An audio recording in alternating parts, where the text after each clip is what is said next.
Hello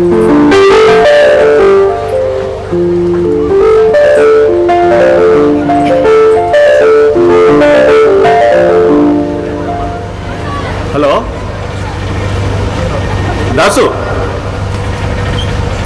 నేనయ్యా ప్రభాకర్ని, flat number 204. నమస్తే నమస్తే. ఏం లేదు, నేను అనుకోకుండా మా ఊరు వచ్చాను. ఇంటి దగ్గర మా ఆవిడ్ని అబ్బాయిని ఒంటరిగా వదిలించాను. వాళ్ళకి ఏదైనా అవసరం అయితే కాస్త హెల్ప్ చేయి. థ్యాంక్స్ అయ్యా, మంచిది, నమస్తే. ఏంటైనా మధ్య కోడి కొత్త ఇండం కోసం లేసావా, లేక నిద్ర పట్టక అవస్థలు పడుతులేసావా?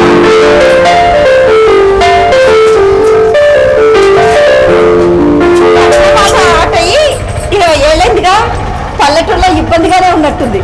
అదేం లేదు, ఇల్లు గుర్తొచ్చింది. ఇల్లు గుర్తొచ్చిందా? మా చెల్లెలు రాధ గుర్తొచ్చిందయ్యా. పోదిన. సరే సరే, నేను పోయి పాలు విడుకుని వస్తాను. ఏమైనా పల్లెలు పల్లెలే, కల్మషం లేని మనుషులు.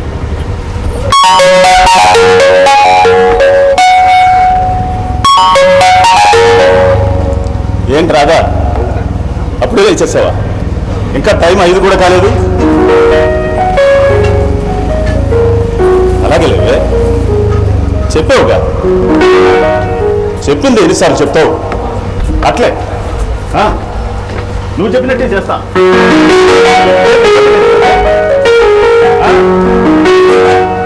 నేను చెప్తున్నానుగా.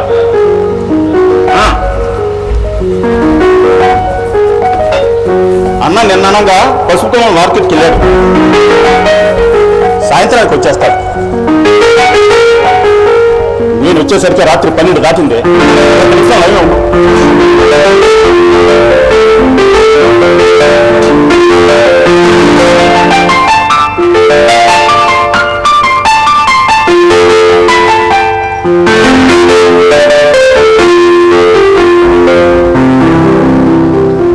వచ్చేసరికి నాన్న పొలానికి వెళ్ళిపోయాడు.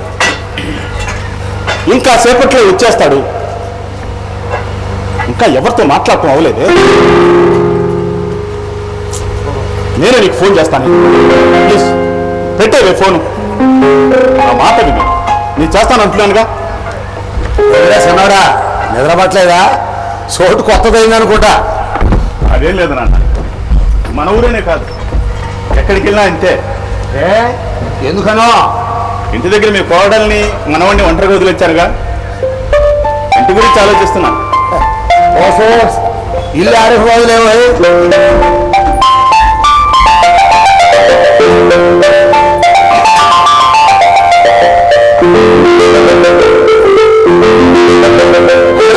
ఎవరు ఉండరా ఏంది? ఉంటారు, తలుపులు గెళ్ళేసుకుని ఏసీల కింద పడుకో ఉంటారు. పక్కింట్లో దొంగల పడ్డా ఇల్లు మొత్తం దోచుకుపోయినా వీళ్ళకి పట్టదు. మరి ఊరా అడవిరా? అడవి లాంటి ఊరు, సిటీలన్నీ అంతే. మరైతే పల్లె నుంచి పట్టణాలు పోయి పల్లెటూళ్ళు ఎక్కిరిస్తారు కదరా. విరుగుట్ట విరుగుట్ట కొరకే పల్లెలన్నీ పెద్దవై పట్టాలు అవుతాయని మనం అనుకుంటాం, కానీ అసలు నిజం అది కాదు నాన్న. మరేందో, పెరుగుతున్న టెక్నాలజీతో పాటు కొత్త కొత్త సమస్యలు పెరుగుతున్నాయి. మనం సుఖాలు అనుకున్నవే మన ప్రాణాలు తీసుకున్నాయి. పట్టణం నుంచి వచ్చాడు కదా అని నీ మరిదికి ఆకుకూర పప్పు చేస్తావని తెలుసు. నాకు మాత్రం అది కాదు, నాకు పులుసు కూర చెయ్యి, వాడికి పప్పు చెయ్యి. చిన్నడా, ఎందుకు నీ కొడుకు చదివేంది? ఎంటర్ అయిపోయింది. గత ఏడాది మెడిసిన్లో సీట్ రాలేదు, అందుకని సార్ లాంగ్ టర్మ్ కోచింగ్ జరిపించాను. ఇంటర్ ప్రిపేర్ అవుతున్నాడు. నీ అన్న కొడుకు చిన్నోడు మహేష్ కూడా ఇంటర్ పాస్ అయ్యాడు రా. అదే నువ్వు చెప్పే పరీక్షలే రాయాలనుకున్నాడు, కోచింగ్ కూడా పోవాలనుకున్నాడు, కానీ పొలం పనితోనే సరిపోయింది అడిగి. వాడు పుస్తకాలు కూడా పొలంలోనే పెట్టుకుంటాడు, వీలు కుదిరినప్పుడు చదివేసుకుంటాడు.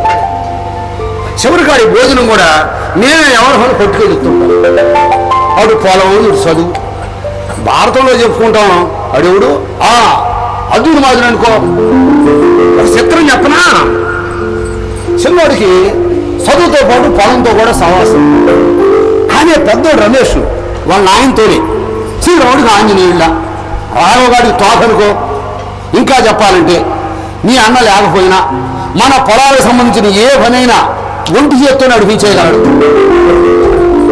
చదువు ఒక్కటే అబ్బలేదు ఆడికి. మాయా ఆ, నిన్న మిగిలిపోయిన పళ్ళని కూలర్లకు పురమాయించి అట్టాగే సిన్నోడు మహేష్కి అన్నం పంపించొస్తా. అట్టగేనమ్మా.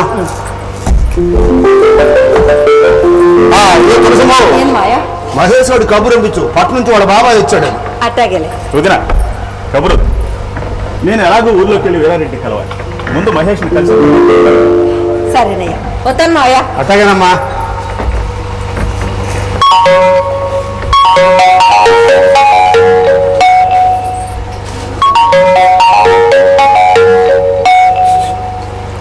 నువ్వు ఫోన్ చేసి ఇంకా గంట కూడా కాలేదు,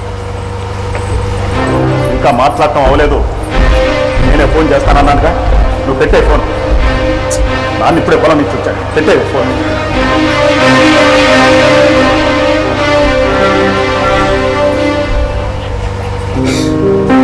ఏమిరా సిన్నోడా, ఏది కథ? ఏం లేదు నాన్న, ఇంటి గురించి మాట్లాడుతున్నా. అవునరా, ఇల్లంటే గుర్తుకొచ్చింది. పట్టణంలో కొంప ఏమైనా కట్టుకున్నావా? ఎక్కడ కుదిరింది నాన్న? నాకు వచ్చే జీతం ఇంటి అద్దెకి పిల్లల చదువులకే సరిపోవటం లేదు. ఎప్పటి నుంచో సిటీలో డబుల్ బెడ్రూమ్ ఫ్లాట్ కొందామని చెప్పి అనుకున్నాను. నీతో కూడా 2-3 సార్లు అన్నాను, నువ్వు పలకపోతివి. సిటీలో ఉండటానికి సొంత ఇల్లు లేక దరిద్రం అనుభవిస్తున్నా. బాగుందరా, చాలా బాగు. నెలకి 50,000 జీతం వస్తూ నువ్వు దరిద్రుని అంటావు. ఏడాదికి 1,00,000, 2 లక్షలు వ్యవసాయంలో నష్టాన్ని వెనకేసుకుంటూ ఇంటికాడనే పెద్దోడు దరిద్రుడే. కాలమహిమ. సిటీలో సొంత ఇల్లు లేనోడు అంటూ ఎవడు ఉండడు, నాలాంటోడు తప్ప. అందుకని అదే నాన్న, మన ఊరికి వాటర్ ప్రాజెక్ట్ రాబోతుంది. ఎకరం 10 లక్షల దాకా పలుకుతుంది. నా వాటా నేను అమ్ముకుంటే సిటీలో ఫ్లాట్ కొనుక్కోవచ్చు. అన్నల దమ్ములు అన్నాక ఎప్పటికైనా విడివిడిగా బతకాల్సిందేగా, పంపకాలు జరగాల్సిందేగా. తప్పు ఆలోచిస్తున్నావు రాస్తున్నాడా? పెద్ద ఆలోచన చెయ్యి. నువ్వు ఈ హోదాలో ఉండావంటే అది నీ అన్న సెలవే. నువ్వు ఆ ఉద్యోగం సంపాదించడానికి ఎందరెందరి కాళ్ళు పట్టుకున్నాడు వాడు. అందుకేగా 2 ఏళ్ళు ఇంటికి సాయం చేశాను. నీ తాను గప్పులు తెచ్చడానికి 10 ఏళ్ళు పట్టింది వాడికి. 10 ఏళ్ళు 20 ఏళ్ళు 20 ఏళ్ళు అయిందండి నా పొలాన్ని మీకు వదిలిపెట్టి. ఏనాడన్నా ఒక్క గింజ కానీ ఒక్క పైసా కానీ అడిగానా? పైగా ఇన్నాళ్ళు తిన్నారుగా. ఎందులో ఏది లెక్కలేస్తున్నావు? చూడు, నీ ఉద్యోగమే నీ ఆస్తి. ఇంటికాడ ఆస్తి ఆశించబోకో. నేను పచ్చిపాటు పెట్టి పోలించుకున్నావు కాదు, నేను కూడా నీకు పుట్టినోడే. ఒకరి మీద ప్రేమ, మరొకరి మీద కోపం నాకు లేదు. న్యాయం చెప్తున్నా, ఇనుకుంటే బాగుపడతావు. అడుగు నేల కూడా ఇవ్వకుండా ఒట్టి చేతులతో పంపించడమేనా నీ న్యాయం? సుమారా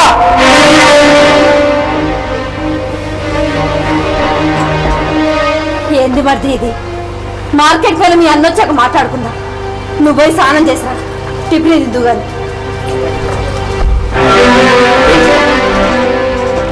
తేల్చుకుందామని వచ్చాను, తేల్చుకున్నాకే వెళ్తాను. అన్నయ్య వచ్చాక కూడా తేలకపోతే పంచాయతీ పెట్టిస్తా. పంచాయతీ పంచాయతీ చూసావా తులసమ్మా, పెళ్ళా మాటలు వాడు ఎట్లా మాట్లాడుతున్నాడు. మధ్యలో మా ఆడాలి ఎందుకు లాగుతారు మావయ్య? లేకపోతే ఈ ఈడి గుట్టును బుద్ధి అనుకున్నావా? లేదు, ఈ ఆలోచన ఈడిదైతే పరుగుగా బతుకుతున్నాను. బజార్ కిరవాల్సి వస్తాడా? వస్తాడు. ఆడొక ఎర్రిబాబులోడు. తమ్ముడంటే వాడికి ప్రాణం. ఒక మాట కూడా పన్నీడు. వీడికి కావాల్సింది చిటికలో అమరుస్తాడు కానీ వాడి ద్వారా ఏ సాయాన్ని కూడా అడిగి తీసుకోడు. ఈ చిన్నవాడు ఇంటర్ గురించి అవన్నీ ఇప్పుడు ఎందుకులే మావయ్య? ఇప్పుడే కావాలి. నీ ఇద్దరు పిల్లల్లో ఒకనైనా వాడు చదివించి ప్రయోజకుడిని చేస్తాడని ఎంత ఆశపడ్డావు? ఆశపడ్డావా ఏదా?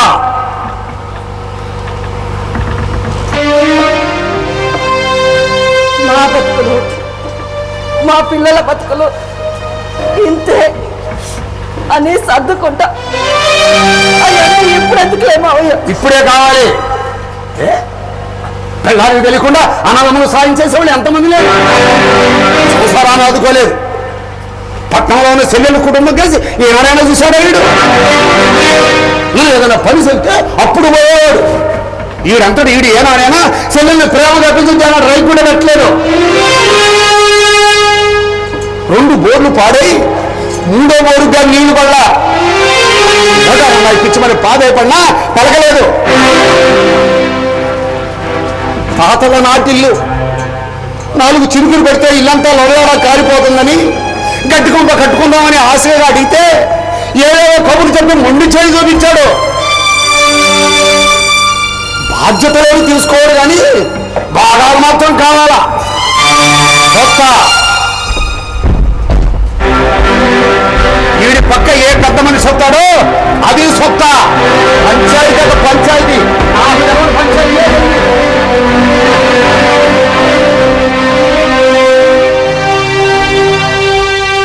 కుదిరా నేను అలా ఊర్లోకి వెళ్ళి వస్తా. మరిది మళ్ళీ ఏళ్ళకి వస్తావు, టిఫిన్ చేసుకో.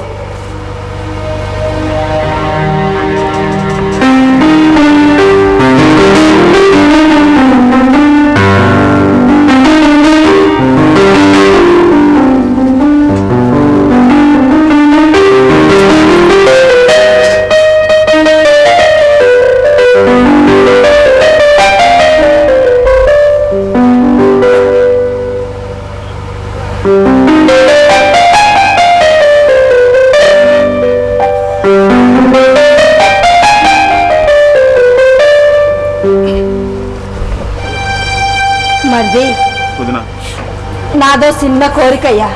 చెప్పు వదినా. ఏం లేదు, వెళ్తూ చిన్నోడు మగేసును కూడా కలిసిపోతావని. తప్పకుండా వదిన.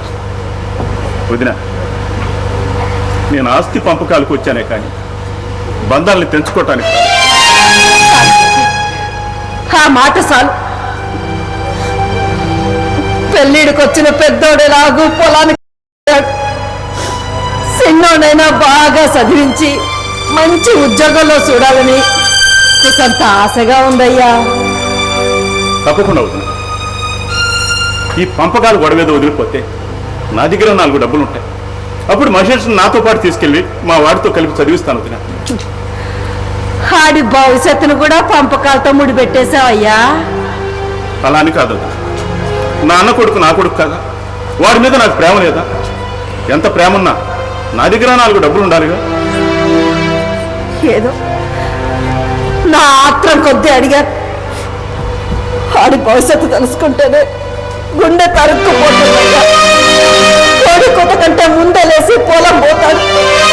ఆ పని ఈ పని చూసుకుంటూ మధ్యలో పుస్తకాలతో కుత్తి పడుతుంటాడు. ఆ భగవంతుడు వాడికి బుర్ర అయితే ఇచ్చాడు కానీ రాతి లేదయ్యా. ఎడిపోయినా వదిన అలా మాట్లాడుకుదిన. ఆ మాటకు వస్తే నేను ఉద్యోగం పేరుతో మిమ్మల్ని వదిలిపోయి 20 సంవత్సరాలు కావస్తుంది. అలాగని మన మధ్య బంధాలు తెగిపోయాయా? వదిన నీకో విషయం చెప్పనా?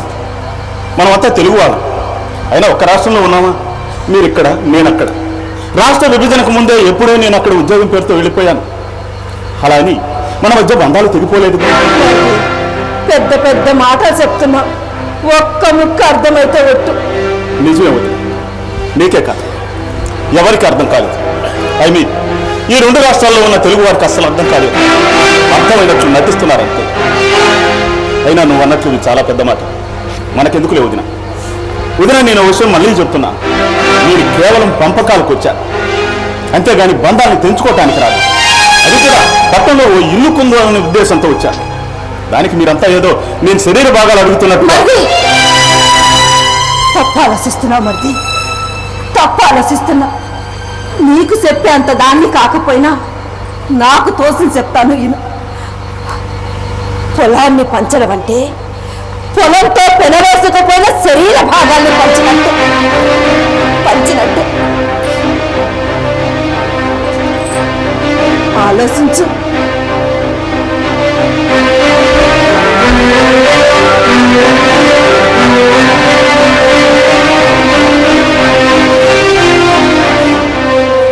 ఆలోచించయ్యా.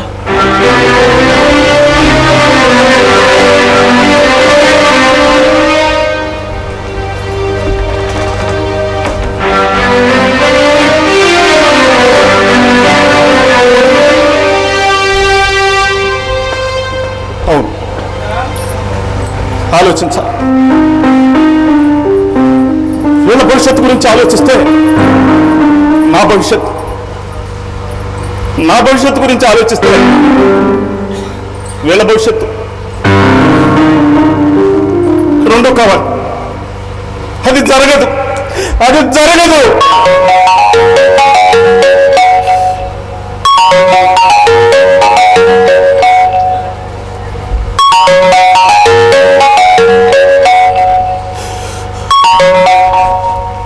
ఇంకోసారి ఫోన్ చేస్తే ఈ ఆస్తితో నాకు ఎలాంటి సంబంధం లేదని రాసి చేసే చేస్తా.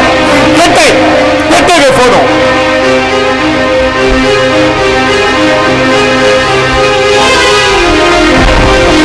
ఎలా ఉన్నావురా? ఇంట్లో అందరూ బాగున్నారా? బాగున్నారు అన్నయ్య. నువ్వు ఎలా ఉన్నావు? నాకేరా, ఇల్లు గుండ్రాయిలా ఉన్నాను. అరే రాజేష్, అమ్మ రాదా? ఏంటికండి అమ్మా?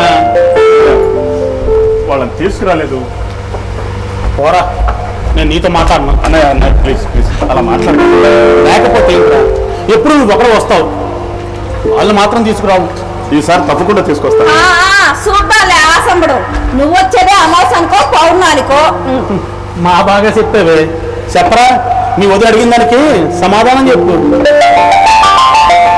సీతారాం లాంటి మీ ఇద్దరి మధ్య నేను మాట్లాడగలనా? లక్ష్మణ్లా ఉండు. నువ్వు మాకు లక్ష్మణ గీత గీయకుండా మేము గీసే గీతలోనే ఉండు. అదేనయ్యా, మేము పెట్టే టిఫినీలు భోజనాలు మీ పట్టణంలో లేకపోయినా తినాల్సిందే అంటున్నా. అమ్మయ్య, అంతేనా? ఏవయ్యా మరిది, నాకున్న కొద్దిపాటి రామాయణ జ్ఞానాన్ని వాడాను అంతే. నువ్వు అన్నయ్యకి ఎక్కడ చెప్పేస్తావు అని భయపడ్డాను. నీకు ఆ భయం అక్కర్లేదు. నా నోటితో నేను మీ అన్నయ్యకి చెప్పను. నువ్వే ధైర్యం చేసుకొని చెప్పాలి. అలాగే కూడగట్టుకుంటా. ఏంటి వదిన మరులు మాట్లాడాయా లేదా? అయ్యాయి, ఇక మీ రామరచనలో మాట్లాడుకో.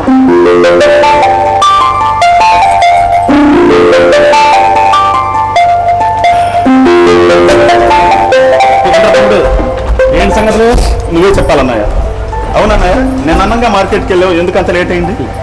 ఎకరా పసుపు నాటారా, ఇత్తనాలు 1,00,000 ఖర్చు అయితే పైరును సాకని మరో 1,00,000 ఖర్చు అయింది.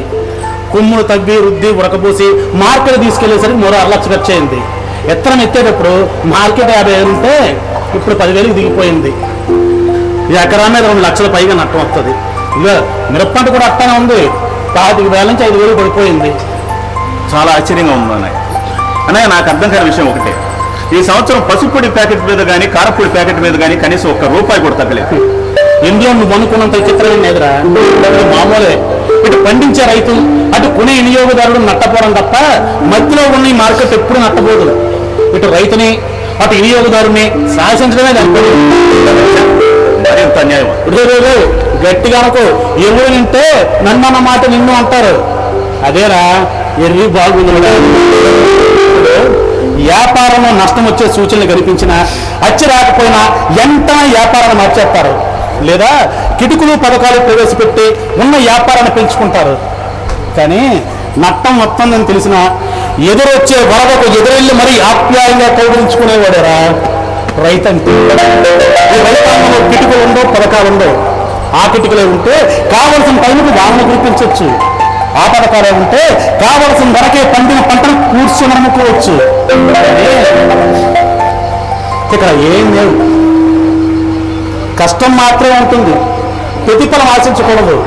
బహుశా కృష్ణ భగవాన్ అర్జునుడు గీతోపదేశం చేస్తా కర్మణ్యేయవాధికారస్తే మా ఫలేసు కడాసన అని చెప్పింది. మా అలాంటి రైతులు దృష్టి పెట్టుకుని చెప్తారు. అలాగే అనుకోవాలి.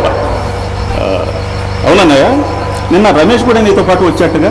ఎక్కడికి వెళ్ళాడు? మార్కెట్కి వెళ్ళేసరికి పసుపు రేటు మరింత పడిపోయిందిరా. అందుకే సరుకు గోడలో పెట్టి ఆ నగర కాపలా వచ్చి వచ్చాను. నువ్వు వచ్చావని తెలిసి. అన్నయ్య, అది ఏంట్రా? ఏం లేదన్నయ్య, నీతో ఓ విషయం మాట్లాడాలి. చెప్పరా. ఓయో, మీ తమ్ముడు స్నానంలో నీకు ఆకలే వెళ్ళట్లే. మీ తమ్ముడు ఆడిపోడు కానీ వచ్చి కాస్త తెంగిలి పడు.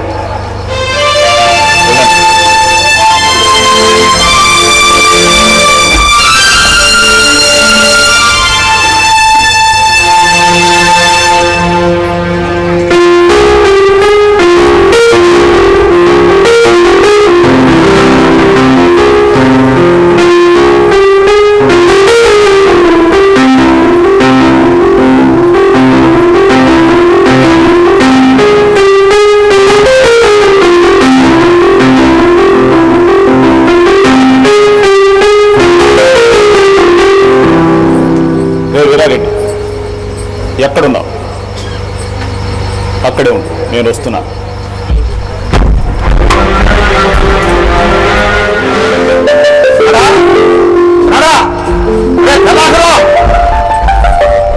ఏం మాయా, ఎన్నంత కోపంగా ఉన్నా? ఉండకేం చేయమంట? మరిది అంటూ చిన్నప్పటి నుంచి గౌరవం చేశావు. తిరిగి పెద్ద వాడు ఏం చేస్తాడో తెలుసా? ఏం చెప్తున్నాడు? ఏం చేశాడా? ఇంటింటికి తిరిగాడు, సోది చెప్పుకుంటున్నాడు. పంచాయతీ పెట్టిస్తా అంట, పంచాయతీ. మరి మాట్లాడతాను మావయ్య. ఏంది నువ్వు మాట్లాడేది? ఇంకా వాడిని వెనకేసుకురాకు. ఇదంతా నీకు తెలుసు అని నాకు తెలుసు. ఎందుకు తల్లిలాగా కడుపులో పెట్టుకుంటామని కూడా తెలుసు. సరే, మీ ఆయన వచ్చాంటగా, ఏడు ఎక్కడికి వెళ్ళాడు? వాళ్ళతో మాట్లాడుకోలేదా? మాట్లాడుకున్నారు, కానీ ఈ విషయం గురించి మాట్లాడుకోలేదు. మరి నువ్వైనా వాడి చెవిలో జారేసావా? ఆయన చూడగానే నాకు అంత ధైర్యం లేకపోయింది, అందుకే చెప్పలేదు. నువ్వు ఒక తెల్లర వచ్చి వాడు వేరులోడు చాలి కరుణ ఆపరేటర్ని నెత్తి మీద వేసుకొని తిరుగుతుంటాడు. సరే, రమేష్ గారు ఇంటికి రాలేదా? రాలేదు. సరుకు మార్కెట్లో ధర తగ్గిందని గోడలో పెట్టి పెద్దోడు అక్కడ నుంచి వచ్చాడు ఆయన. నీ పెద్దోడు సంగతి సరే, మరి నా పెద్దోడు సంగతి ఏంది? ఆయన ఇప్పుడే పడమర పొలానికి వెళ్ళాడు, మరిది ఊళ్ళోకి వెళ్ళాడు. సరిపోయింది. నేను తూర్పు పొలం నుంచి వచ్చాను. ఇక అన్ని సాగులు నేనే సావాలన్నమాట. సరే, సాగ సత్తానా?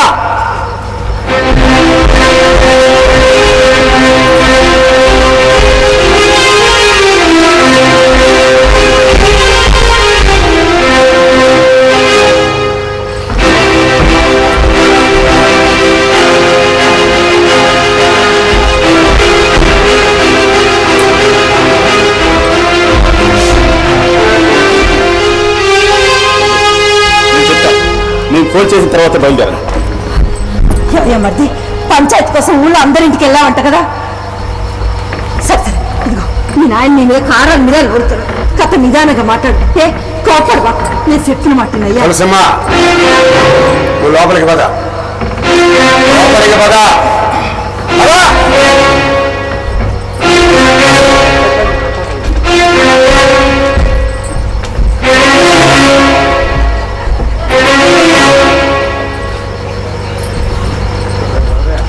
దర్శనాడా, పంచాయతీకి మొగ్గావా? తొలి అమ్మ నీ బతుకు చెడ. గుట్టుగా పోతున్న మన సంసారాన్ని బజారుకి ఎడవాల్సి వస్తావురా?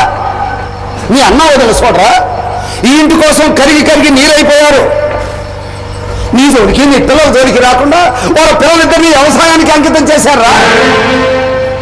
తల్లి లోటు లేకుండా నీ వదిన కన్న తల్లిగా అన్ని సేవలు చేసినందుకు ఇదేనట్రా నువ్వు ఇచ్చేయగలవా? రైతులుగా ఉండేవాళ్ళు ఏం పాపం చేశారా? సొప్పో చేసుకుంటూ ఉన్న పొలాన్ని సాగు చేసుకుంటూ బతుకైతే నడిపిస్తున్నారు, కానీ వెనక్కి తిరిగి చూసుకుంటే అన్ని నట్టాలే మిగిల్చుకున్నారు. మౌనంగా ఉంటే నేనేమనుకోవాలి? ఎక్కడ మాట్లాడా? ఏం మాట్లాడాలి? వాట నాకు పెంచాలని చెప్పానుగా. ఆఖరి నిర్ణయమా? అంతే.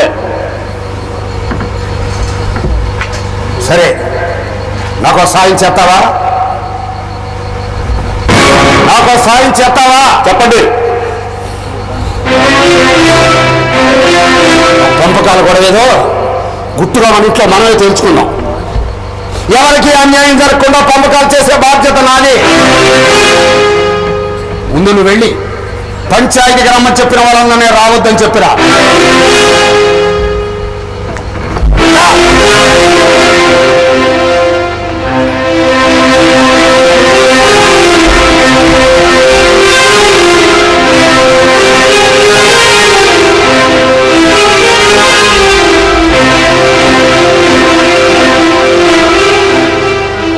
విరారెడ్డి, మనం పంచాయతీకి ఎవరెవరిని రమ్మన్నావో వాళ్ళందరినీ రావద్దని చెప్పు.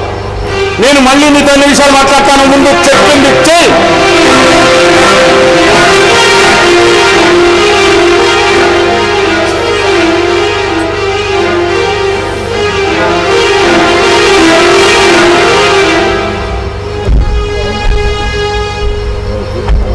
చెప్పేశాను, పంచాయతీకి ఎవరు రావు. నా బాధ కూడా కాస్త అర్థం చేసుకోనన్నా. నేనున్న ఈ సమాజంలో నా హోదాకు తగ్గట్టుగా ఓ సొంత ఇంట్లో బతకాలనుకోవటం తప్ప, నువ్వు బతకాలనుకోవడం తప్పు కాదు, కానీ ఎదుటి వాడిని సంప బతకాలనుకోవడం తప్పు. నీ తీరు సుత్తే పచ్చుకున్న 2 రెక్కల్లో ఒక లెక్క లాగేసుకొని ఇంకో రెక్కందుగా హాయిగా ఎదురుని పచ్చిని ఓదారుస్తున్నట్టుగా ఉంది. ఎంతైనా చదువుకున్నాడు కదా. చదువుకున్నాడు కాబట్టి మనకన్నా పైన ఉన్నాడు నాన్న. పైనే ఉన్నాడు, మన నెత్తినే ఉన్నాడు. బలి చక్రవర్తిని తొక్కిన వామనులా ఇప్పుడు మన తొక్కడానికి సిద్ధంగా ఉన్నాడు. చచ్చా, నా తమ్ముడు అలాంటి కాదు, నేను నమ్మను. నమ్మొద్దురా, నమ్మొద్దు. మరి గుడ్డిగా ప్రేమించుకోవాన్ని. నేను రావటం కాస్త ఆలస్యం అయితే ఇల్లంతా పెద్ద మనుషులతో నిండి ఉండేది. పంచాయతీ మొదలయ్యేది, పంచాయతీ. పంచాయతీనా? తమ్ముడు ఏంట్రా ఇది? నాకు చెప్పేది నిజమేనా? నిజం అన్నయ్య. ఎంత అవసరం వచ్చిందిరా? అవసరం ఉంటేనంత నిదానంగా అడుగుతావేరా? దేద్యం అవసరం చెప్తావా? చెప్పా. నానాడు చిన్నోడు, నువ్వేనా కాస్త అర్థమైనట్టు చెప్పు. ఎర్రిబాగులాడా, వాడింకా సినిమాడేంట్రా? వాడిప్పుడు పెద్దాడైపోయాడు, బాగా పెద్దాడైపోయాడు. చూడు, నలుసు కంటికి కనిపించదైనా కంట్లో పెడితే కన్నే కనిపించదు. ఉప్పు తిప్పలు పెట్టి కళ్ళ నీరు రప్పిస్తుంది. చిన్నాడు ఇప్పుడు నలుసైపోయాడు, మన కళ్ళలో నీరు పెట్టిస్తున్నాడు. అసలు ఏం జరిగిందిరా? మాట్లాడరా, నువ్వేనా చెప్పు. ఏమయ్యా, ఏందే? ఒక్కసారి ఇట్టారా.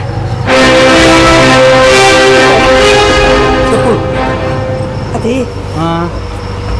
మరిది ఇల్లు కట్టుకుంటాడంట. ఈ మాత్రం దానికి తైరానా? ముందు నేను చెప్పేది పూర్తిగా అయినయ్యా.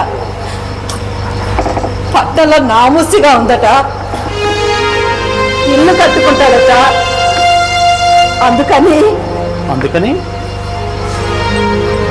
ఆస్తి పంపకాలు ఏమంటున్నాడు,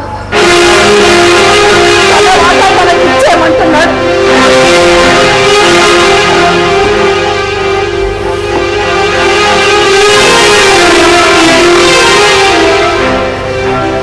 తమ్ముడు,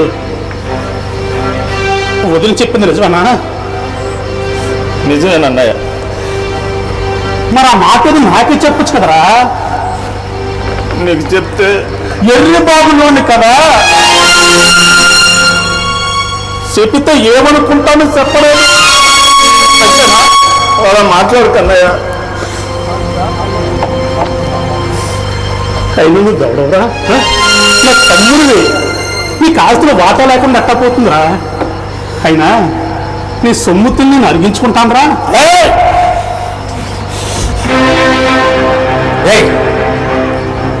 నీ గుండెల మీద చేసుకొని చెప్పు, ఈ ఆస్తిలో సగం ఆట వస్తుందా?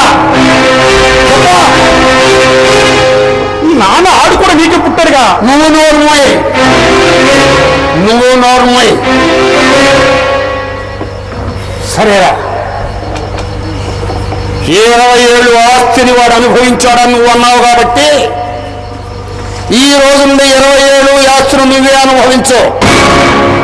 ఇప్పటికైనా బాకీలతో నీకేం సంబంధం లేదు. ఈ క్షణం నుంచి ఈ ఇల్లు పొలం నువ్వే చూసుకోవాలి. లాభం వచ్చినా నష్టం వచ్చినా నీదే బాధ్యత. అంటే నేను ఉద్యోగం వదిలేసి వచ్చి ఇక్కడ మట్టి తీసుకోవాలి? మొత్తం అమ్మేసుకొని పోదామని ఎత్తుగడా. వాడి వాటా వాడు ఏం చేసుకుంటే మనకెందుకు?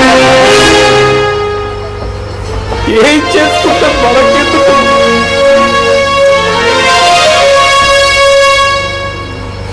మరి 20 ఏళ్ళు మనం తిన్నదానికి లెక్కలు ఎలా కడతావురా? ఆ మాట అనలేదు కదా నాన్న. అన్నాడు నాన్న, అన్నాడు.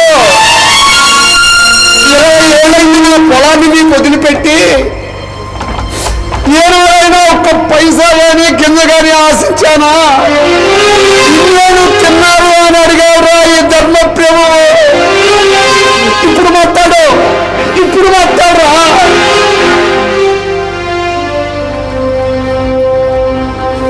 ఇన్నాళ్ళు పొలానికి ఏం చేశాము, ఏం పండించుకున్నామో, ఏం మిగిల్చుకున్నామో ఇక్కడ ఉన్న అందరికీ, ఈ ఊరందరికీ తెలుసు. 4 గింజలకు కూలీలు దొరికే రోజుల్లో ఎరువు ఎంపో వేస్తే పంట పండే కాలంలో భూమి రైతుల పాదిని సాగే. వందల్లో కానీ కూలీలు ఇస్తేనే కానీ కూలీలు దొరకని ఈ రోజుల్లో, వేలంలో కానీ ఎరువు బస్తాలు దొరకని ఈ రోజుల్లో భూమి రైతులు సాకుతుందో లేక రైతే భూమిని సాకుతున్నాడో ఆ భగవంతుడికి.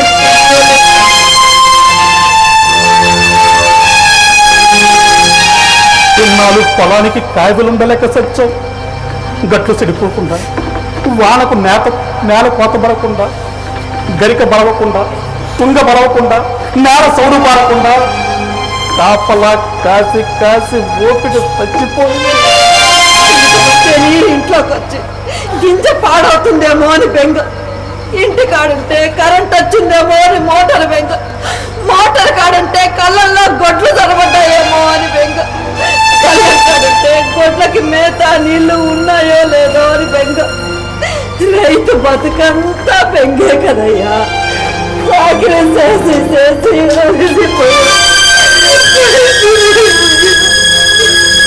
అమ్మా అయిపోయిందే, అంత అయిపోయింది. కాకపోతే ఒక్క బాకీ మిగిలిపోయింది.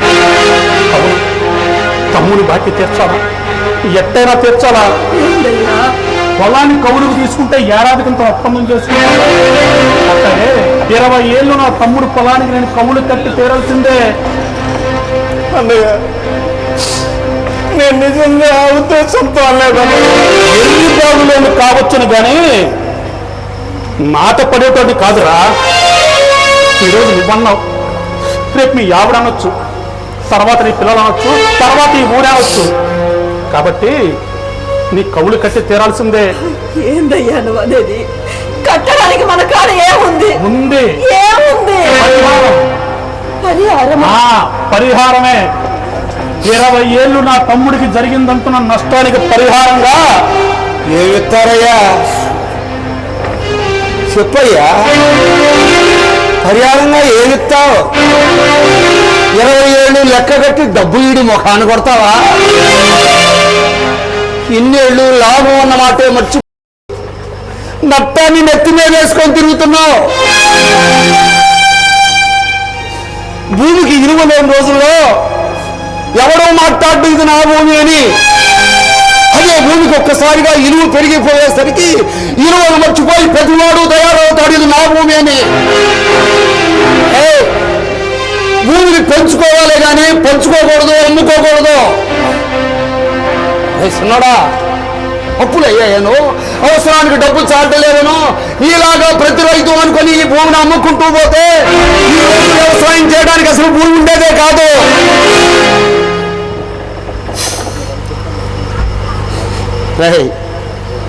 అతడా అసలు ఇన్ని రోజుల నుంచి ఈడు మన భూమికి ఏం చేశాడో అడుగు, అడగలా? నువ్వు అడగలేదు. కనీసం కూలి ఉద్యోగం చేసేవాడు కూడా తన ఉనికి దెబ్బ తగిలే పరిస్థితి వస్తే ఆఫీసర్ను కూడా నిలవేయగలడు. కానీ ఎవరిని నిలవేయలేని దౌర్భాగ్య స్థితిలో ఎవరైనా ఉన్నారంటే అది ఒక్క రైతే. ప్రస్తుతం ఇప్పుడున్న పరిస్థితుల్లో కూలీలను బతిమాలుకోవాలే కానీ ఇదేంటని నిలవేయలేడు. తను పండించిన పంటకు తను చెప్పిన రేటు కాక ఎవడో నిర్ణయించిన రేటుకి చతికిలబడి అమ్ముకోవాలే కానీ ఇదేంటని నిలవేయలేడు. దళారులకు, వ్యాపారులకు, చివరికి ప్రభుత్వానికి కూడా అడుగులకు మడుగులెత్తుతూ బతకాలే కానీ ఇదేంటని నిలవేయలేడు. వాటికి తగుదనమ్మా అని పంపకాలకు వచ్చిన వీళ్ళు కూర్చోబెట్టి ఆడిప్పుడు పంపకాలకు రావడం ఏంటన్నా? ఇప్పుడు పంపకాలకు రావడం ఏంటి? ఎప్పుడైతే 20 ఏళ్ళ సొమ్ము మీరు అనుభవించారన్నాడు అప్పుడే పంపకాలైతే నేను నిజంగా ఆ ఉద్దేశంతో అడగలేదు అన్నయ్య. ఏం మాట్లాడకురా చిన్నోడా. నువ్వు పంపకాలు అడిగినందుకు, ఆస్తులు వాట అడిగినందుకు నాకు బాధ లేదురా. నీ అన్ని అర్థం చేసుకున్నది తేడాను బాధపడుతున్నాను.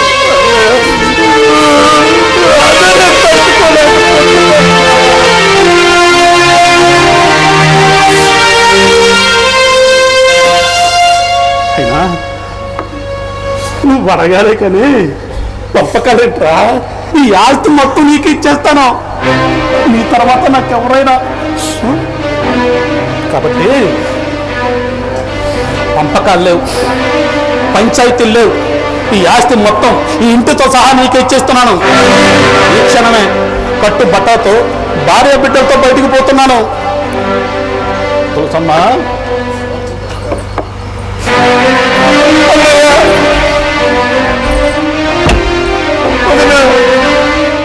నువ్వన్నా చెప్పొదినా. మరిది మన ఇంటి సమస్య గుమ్మం దాటనంత వరకే నే ఇంటికి తల్లిలా ఉండగలను. ఇప్పుడు చేయి దాటిపోయిందయ్యా.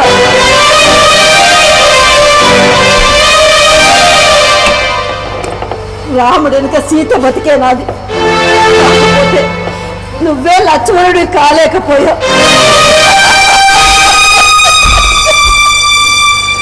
రౌతు మొక్కనైతే నీలాంటి గొర్రెలే యజమాని అవుతుంది. పెద్దడా బాగుందిరా, చాలా బాగుంది మీ ఇద్దరి పంచాయతీ. పెద్దవాడు నేను ఒకడున్నాడనే మాటే మర్చిపోయి చిన్నవాడైన మీరే పెద్ద మనిషితో పంచాయతీ చేసేసారు.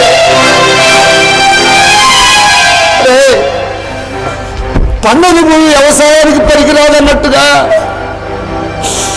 వయసు మళ్ళీ నేను దేనికి పనికిరాదనే కదరా పంపకాల్లో పక్కన పెట్టేసారు. అంత మాటలే కన్నా రే రాయవా, ఆ రోజు రాముడు లేని రాజ్యంలో ఉండలేని ప్రజలు ఎలా వెళ్ళిపోయారో, ఈ రాముడు లేని ఇంట్లో నేను ఉండలేదు. నన్ను కూడా నీకు తీసుకునే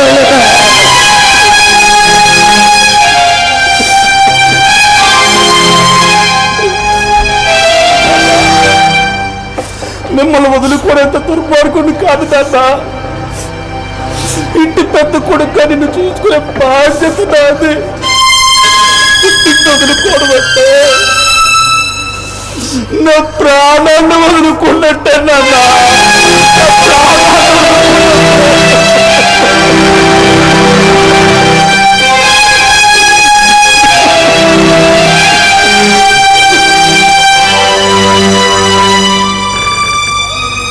నాన్న, ఈ రాఘవుడు ఎప్పుడు మీ వెంటే నాన్న.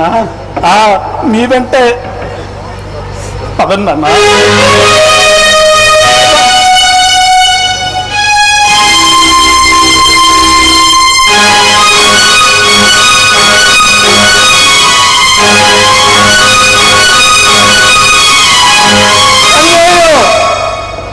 చాలా పెద్ద నేనన్నా.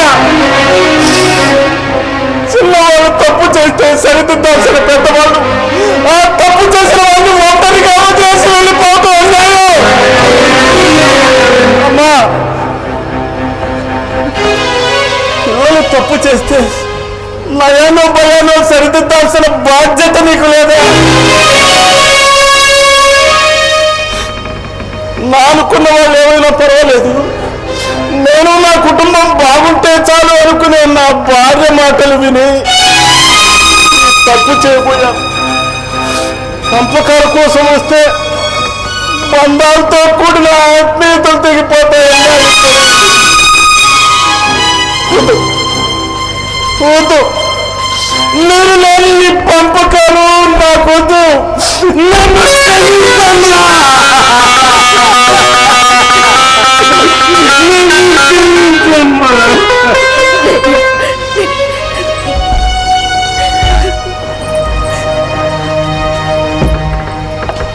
ఈ లక్ష్మణుడిని జీవితాంతం నీ వెంటుండే అవకాశం నాకు ఇవ్వమ్మా.